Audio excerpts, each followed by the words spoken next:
We all have our own path to walk. It may be obstructed, it may be winding, and no doubt it will have peaks and valleys, but it is ours alone. Like onlookers at a marathon, friends and family can offer encouragement along the way, but ultimately we decide the trajectory that we take.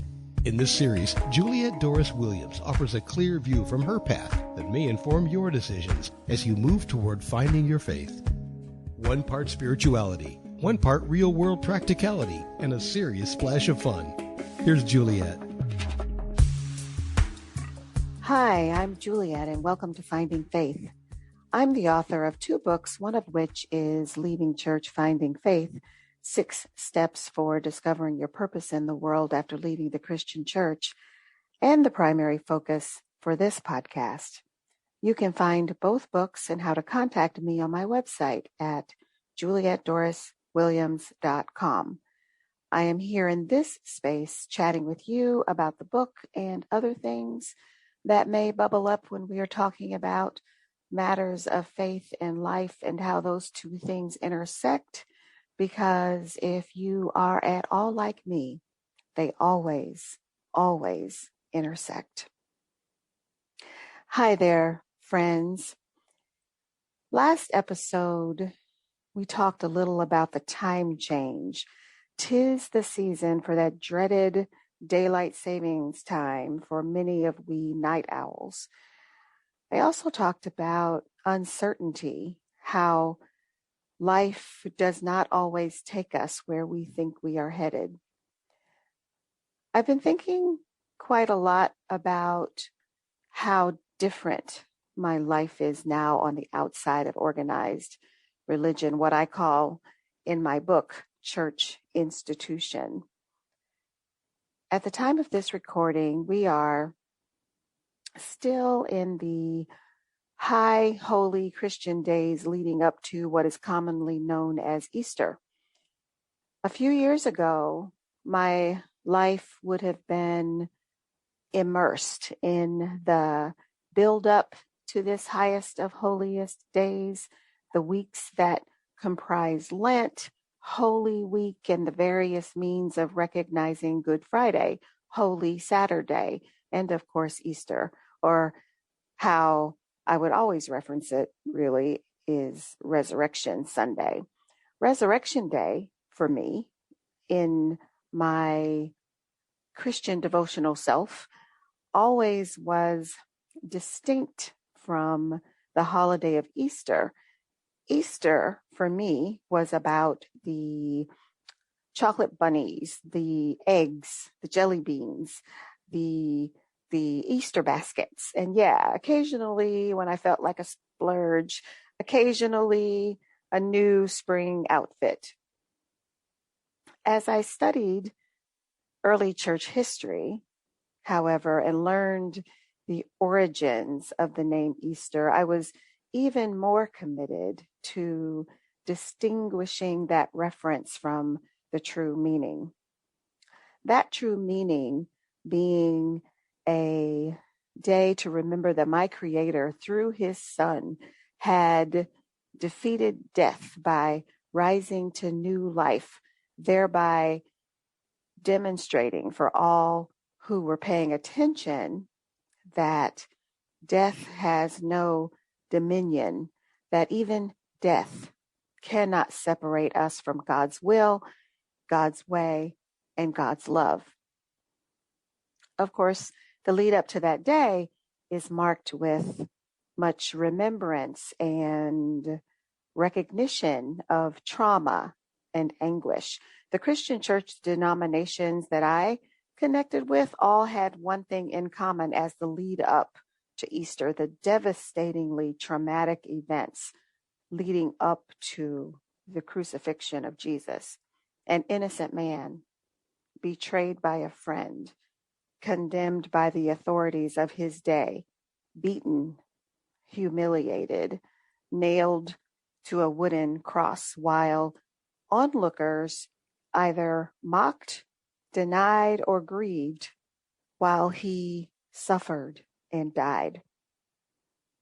It's a familiar story to most people who understand what this recognition is about, but this trauma leads to the triumph of the resurrection and all that came after, namely the actual forming of what would eventually become that which we know of as the Christian church. And no, if you're just joining the party here, Jesus did not create the church. Jesus is not the founder of the Christian church. Jesus was Jewish, and Passover would have been what he would have been celebrating at this time, or at that time of all of these happenings. The interpretations, the analogies, the metaphors of all those events abound.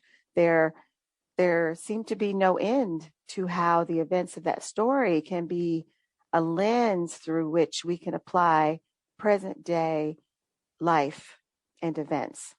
I mean, think about it. Just the resurrection part. When we think about life and love, things often have to die for other things to be birthed, for other things, better things to spring forth. I've been thinking a lot and also talking a lot here on the podcast about the collective trauma we are all living through with the global pandemic of COVID-19. And even though I think we can safely say that with the introduction of effective vaccines, we may be able to sense light at the end of this long, dark tunnel, it is also safe to say that life as we know it will be different. At my day job, the one that pays the bills, we are doing what I've called a slow walk back to normalcy. But normalcy is not really the term. I reluctantly use that term because I don't know what term to use. I don't think we know what normal looks like. As this one devastating thing, this pandemic has required us to do life and to think about life differently. Many of us are still working remotely, partially or fully. Big corporations and smaller businesses are talking about production levels and how they have been higher with their employees safe at home, meaning that there is likely a shift in the offing about the benefits of remote work versus housing employees together in big, expensive buildings. This is a swing back to years, maybe even decades ago, when working remotely was a more regular, a more popular thing. Health experts are talking about how basically we skipped flu season this time around. They're saying maybe all that mask wearing, hand washing, and social distancing made a difference, not just for the COVID, the big bad, but for colds and flu, the smaller, less deadly bads that we've come to be familiar with in fall and winter. My sense is that never again will we collectively ignore or minimize systems of inequality, oppression, and political overreach.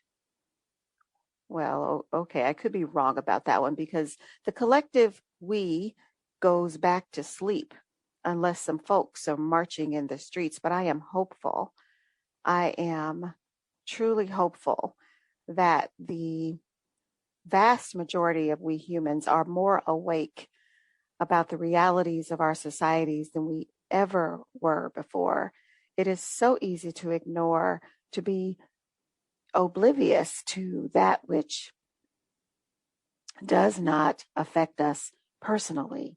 COVID-19 has brought life into panoramic focus. We are all changed. None of us are unaffected.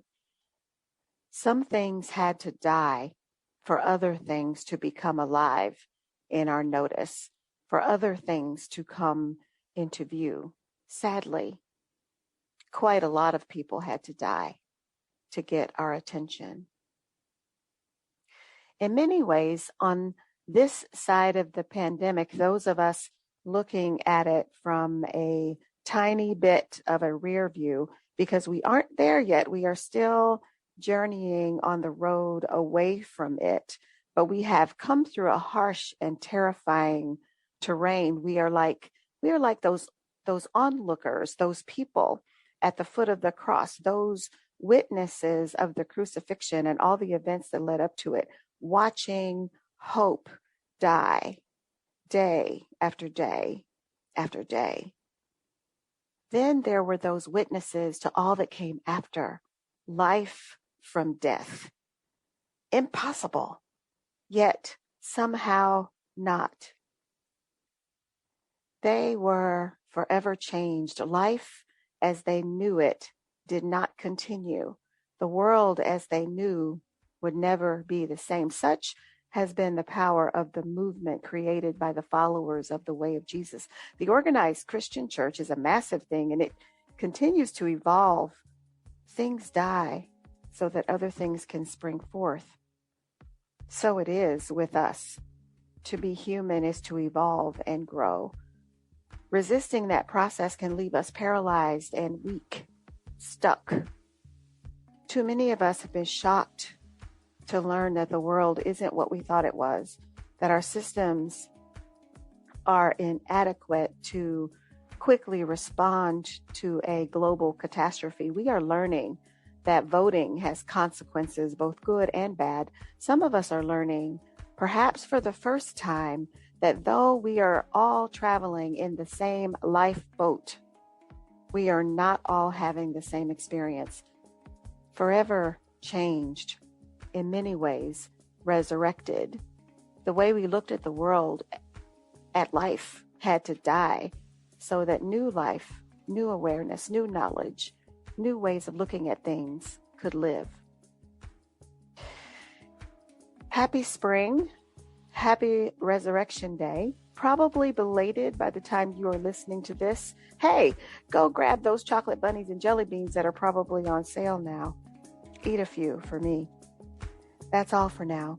Thanks for listening. Until next time, this is Finding Faith.